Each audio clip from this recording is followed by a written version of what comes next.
Turning now to northern Syria, though, where a new deal is in effect and Russian troops are moving in. Pictures sent from the Kurdish-led Syrian Democratic Forces shows a convoy of Russian military vehicles moving towards the Syrian border, the city of Kobani. It's part of an agreement reached in Russia on Tuesday by the Russian and Turkish presidents. Under that deal, Syrian and Russian forces will make sure that Kurdish fighters withdraw 30 kilometers from the Turkish-Syrian border.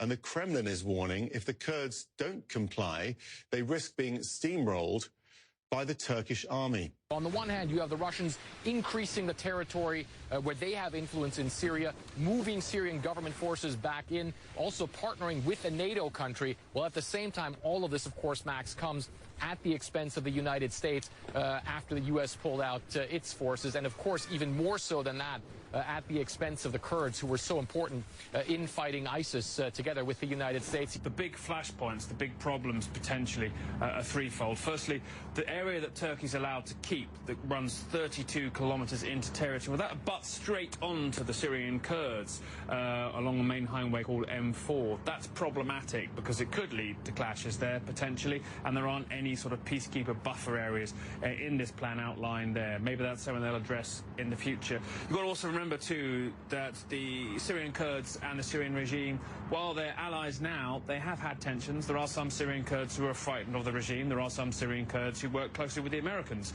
and fear that may lead to reprisals in the event that the Syrian regime move in and take total control. Also, of course, they run the risk of being conscripted into the Syrian Arab army, the regime's military. That's another problem potentially as well.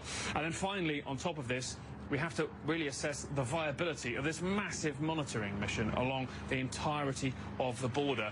Is that really going to be effective enough to ensure that every Syrian Kurdish militant and weapon is 30 kilometers away from that border? Remember, some of these people go home at night, change into civilian clothing, will want to be protecting in the main population centres of Kobani or Qamishli their relatives and their families. So a lot that could potentially still go wrong with this.